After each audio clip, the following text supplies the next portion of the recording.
ভালো কিছুই হতে যাচ্ছে খুব শীঘ্রই। 12 তারিখে কোনো সংসদ নির্বাচন হবে না, হচ্ছে না। আগামী 8 থেকে 11 তারিখ বাংলাদেশে ভয়াবহ অন্যতম বিপর্যয় শুরু হতে যাচ্ছে, যার নমুনা এবং যার উদ্বোধন আজকে যমুনাতে হয়ে গেছে। হাদিকে সৃষ্টি করেছে সরকার, হাদিকে হত্যা করেছে সরকার, এবং এখন হাদির বিচারের অজুহাতে নির্বাচন ঠেকাতে চাইছে কি সরকার? সরকার কি তবে এক হাদি দিয়ে পুরো নির্বাচন প্রক্রিয়াকে একেবারে বানচাল করে দিতে চাইছে? নির্বাচন হবে না, হতে দেওয়া হবে না। যে কোনো মুহূর্তে ডক্টর ইউনূসকে আল্লাফাতে হয়ে যেতে পারে।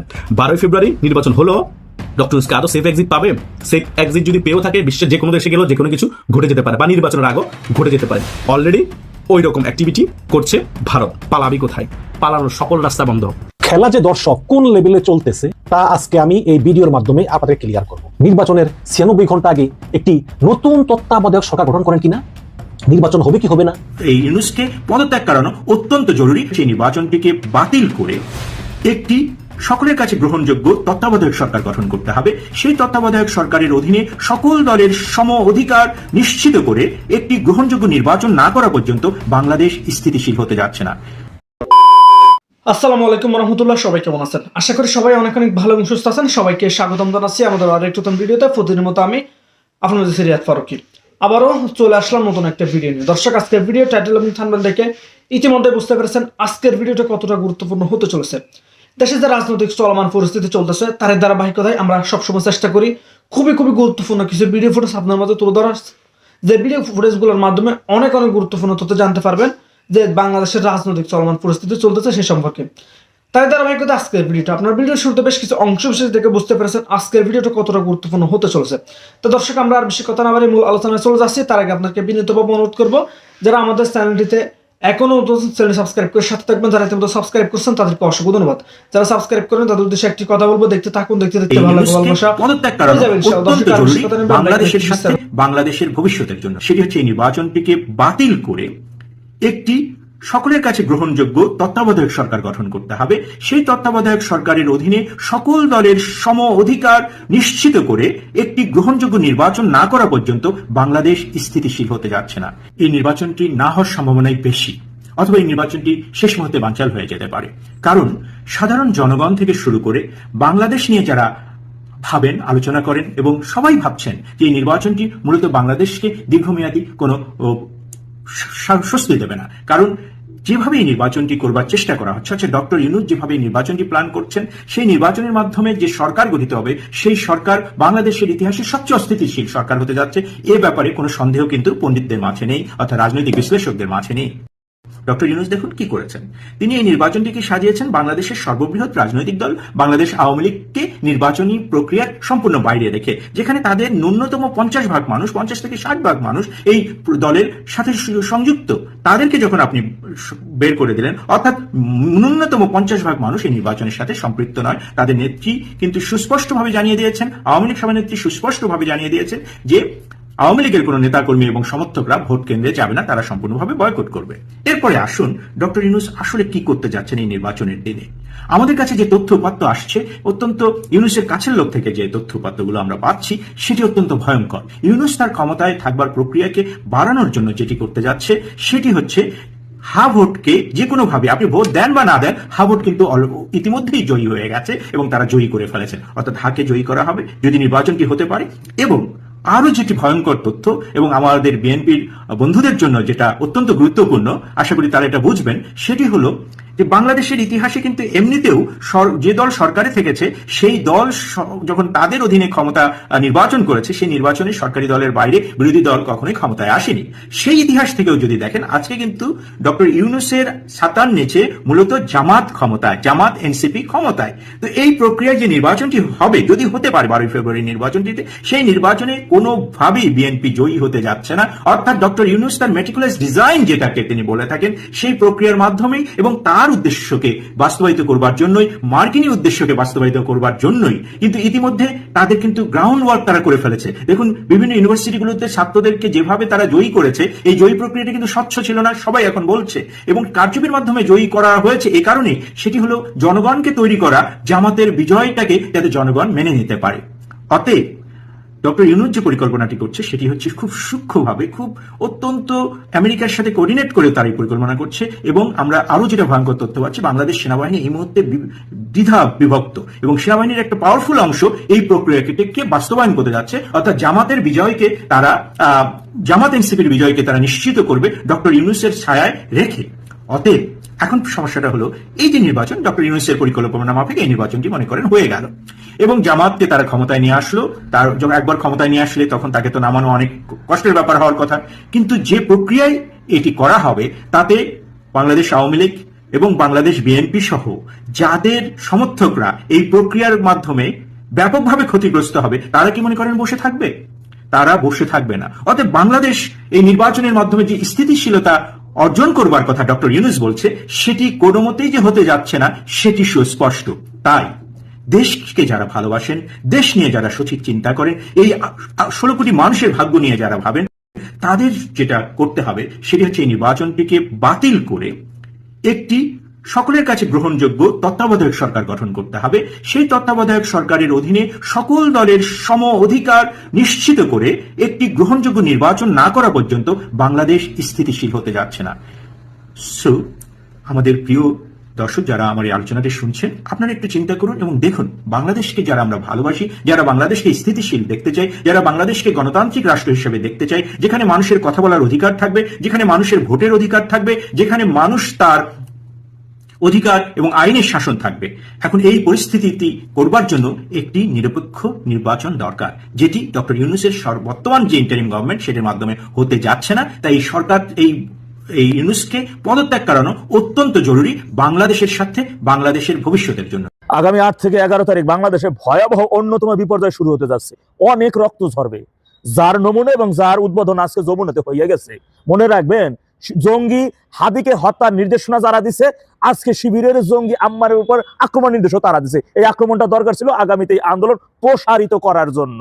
তারেক রহমান হয়তো দেশে থাকতে হবে, ক্ষমতা যাওয়ার জন্য বেশি ফালফারাফারি করলে 14 শিখরে ঢুকতে হবে, এটাই কনফার্ম। ফালফারা যাবে না। যদিও দেশপ্রেমিক গোয়েন্দা সদস্যের তথ্যের ভিত্তিতে যে তথ্যটা আমি পেয়েছি, এটা আমি অ্যানালাইজ করে অনেক আগেই বলছি। আমি এও বলছি, এক কুত্তার খাওন আর এক কুত্তা কিন্তু কখনো সহ্য করে না, ঢেউ মারবেই।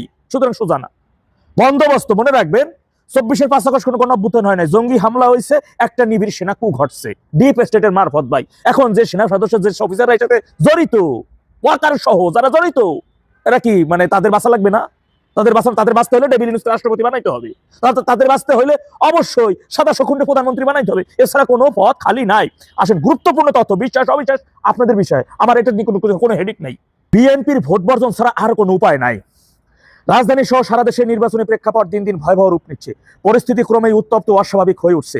গোয়েন্দা সূত্রের তথ্য অনুযায়ী একটি মেটিকুলাস ডিজাইন অনুসরণ করে নির্বাচন আয়োজন প্রক্রিয়া এগোচ্ছে। ঢাকাস্থ আমেরিকান দূতাবাস থেকে এই নির্বাচন মনিটর করা হচ্ছে বলেও জানা গেছে। জামাতকে ক্ষমতায় আনতেই মূলত এই বহুমাত্রিক পরিকল্পনা। ধারণা করা হচ্ছে 200-এর বেশি আসন নিশ্চিত করে জামাত সরকার গঠন করবে। ক্ষমতা গ্রহণের পর ডক্টর ইউনূসকে রাষ্ট্রপতি হিসেবে বসানোর পরিকল্পনাও এই নকশার অংশ। নতুন সংবিধান প্রণয়নের লক্ষ্যে একক সংখ্যাগরিষ্ঠ দল হিসেবে জামাতকে ক্ষমতায় বসানো প্রয়োজন বলে মনে করা হচ্ছে।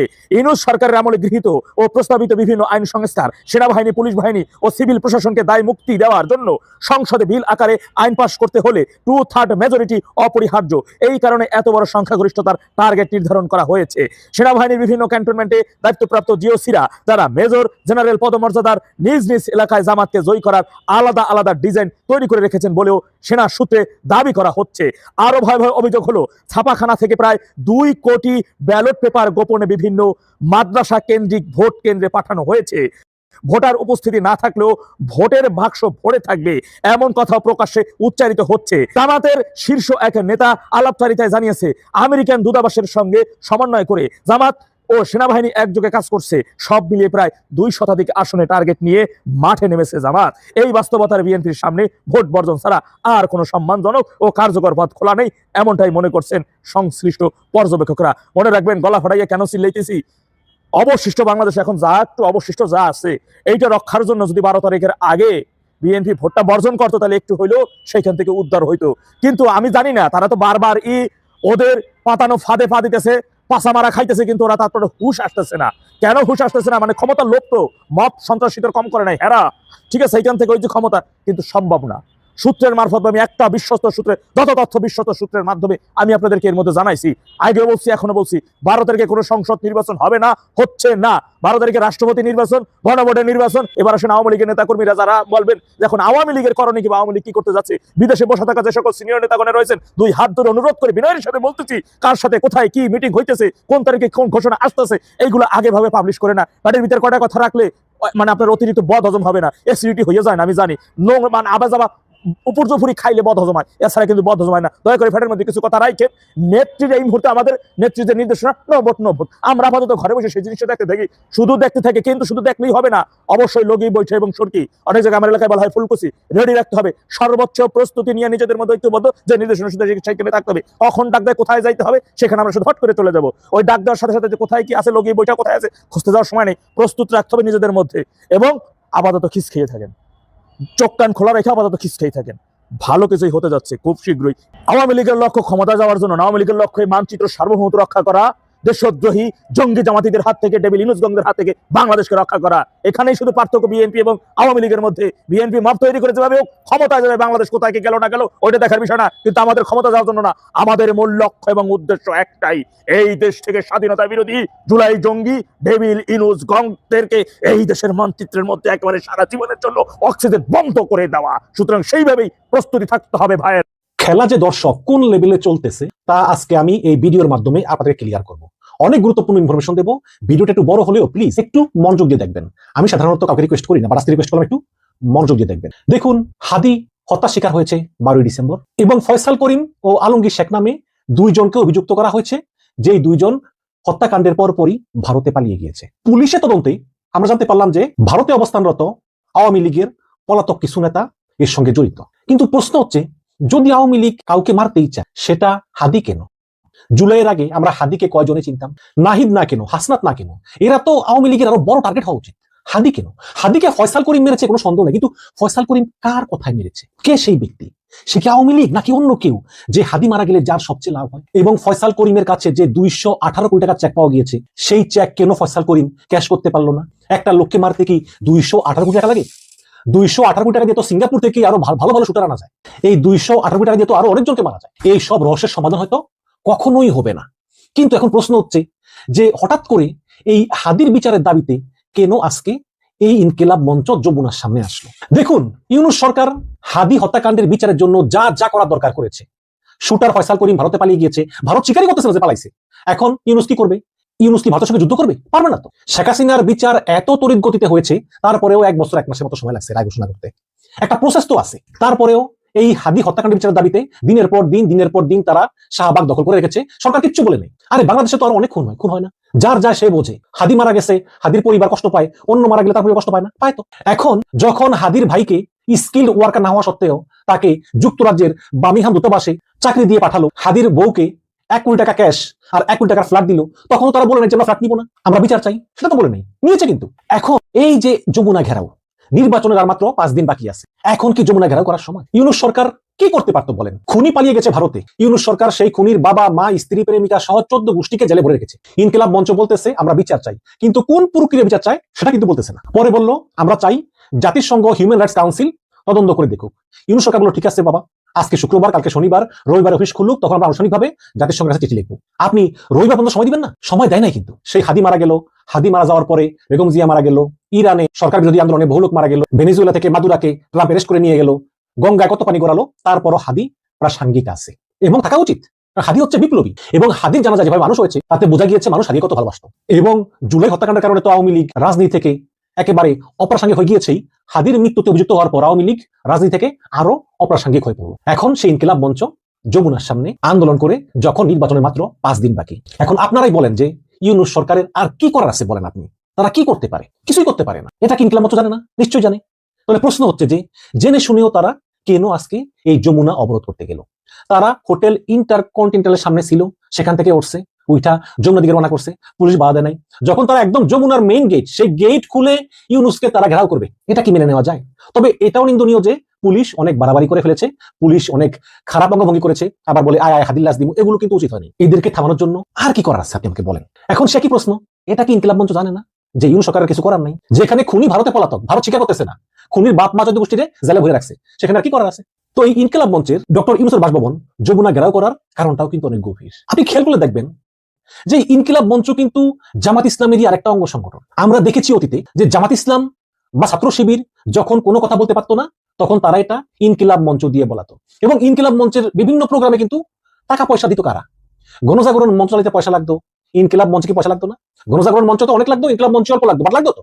সে টাকাগুলো জামাত শিবিরের ফান্ড থেকে দেওয়া হতো। তো এই ইনকিলাব মঞ্চ ছিল শিবিরেরই একটি অঙ্গ সংগঠন। এবং আজকেই দেখেন, আজকে এই যে যমুনা ঘেরাও করা হলো ইনকিলাব মঞ্চের নামে, সেখানে ইনকিলাব মঞ্চের অল্প কয়েকজন ছাড়া কিন্তু বাকি সব হচ্ছে জামাত শিবিরের। এবং সেখানে জামাত শিবিরের কিন্তু নেতাও ছিল, যেমন রাজশাহী বিশ্ববিদ্যালয়ের জিএস সালাউদ্দিন আম্মার, তিনি কিন্তু সশরীরে উপস্থিত ছিলেন এবং শিবিরের প্রচুর পোলাপাইন সেখানে ছিল। তাহলে অনেকের মনে একটা ধারণা যে ইনকিলাব মঞ্চ এটা করতেছে নির্বাচনটাকে পিছিয়ে দেওয়ার জন্য, নির্বাচনটাকে বানচাল করে দেওয়ার জন্য, কিন্তু বিষয়টা কিন্তু তার না। ইনকিলাব মঞ্চ একটু আগে ফেসবুক পোস্টে বলেছে যে 12ই ফেব্রুয়ারি নির্বাচন হতেই হবে। তাহলে এখন প্রশ্ন করতে পারেন যে ভাই, ইনকিলাব মঞ্চ যেখানে জানে যে ইউনূস সরকারের হাদি হত্যাকাণ্ডের বিচারের ব্যাপারে এর বেশি কিছু করার নাই, তাহলে ইনকিলাব মঞ্চ যদি নির্বাচন ভণ্ডুল হোক তা নাই চায়, তাহলে ইনকিলাব মঞ্চ কেন তারা ইউনূসের বাসভবন ঘেরাও করতে গেল? কোনো কারণ দেখি না। এই যে ইনকিলাব মঞ্চ ডক্টর ইউনূসের বাসভবন যমুনা ঘেরাও করতে গেল এবং গিয়ে পুলিশের হাতে মার খেলো, এর পেছনেও কিন্তু রয়েছে জামাত ইসলামের পরামর্শ। জামাত ইসলাম পরামর্শ দিয়েছে যে তোমরা গিয়ে যমুনা ঘেরাও করো। এখন প্রশ্ন করতে পারেন যে তাহলে জামাত কি চায় নির্বাচন না হোক? জামাতের আমির তো আজকে বিভিন্ন জায়গায় অনেক ভাষণ দিয়ে বেড়ালেন, অনেক জনসভা করলেন, পথসভা করলেন। তাহলে কি জামাত চায় নির্বাচনটা পিছিয়ে যাক? না দর্শক, জামাতও চায় না নির্বাচনটা পিছিয়ে যাক। তাহলে সে একই প্রশ্ন, তাহলে জামাত কেন ইনকিলাব মঞ্চকে পরামর্শ দিল যে হাদি হত্যার বিচারের দাবিতে যমুনা ঘেরাও করার জন্য? এর পেছনে কারণটা কিন্তু আরেকটু গভীর। এটা হচ্ছে বিএনপি। বিএনপি অলরেডি ইউনূস সরকারকে বলেছে আপনার কিছু উপদেষ্টা তারা নিরপেক্ষ নন, তারা সরাসরি জামাতের পক্ষে কাজ করতেছে, সুতরাং এদেরকে রেখে সুষ্ঠু নির্বাচন সম্ভব নয়, সুতরাং এদেরকে আপনার বাদ দিতে হবে। এদের মধ্যে আছে বাণিজ্য উপদেষ্টা বশির, তারপর জ্বালানি উপদেষ্টা ফয়জুল কবির, তারপরে পরিবেশ উপদেষ্টা রেজওয়ানা হাসান, গৃহায়ণ উপদেষ্টা আদিলুর রহমান, তার ভাইকে উপদেষ্টা খলিলুর রহমানের পিএস মোস্তাক বিল্লাহ জহির, নুর ইসলাম ভুইয়া ছোটন, তারপরে স্বরাষ্ট্র মন্ত্রণালয়ের উপদেষ্টা খোদাবক্স, যিনি এখন অবশ্য নাই, এখন চাকরি থেকে বাদ হয়ে গিয়েছে, বা তারপর ওনার প্রভাব আছে।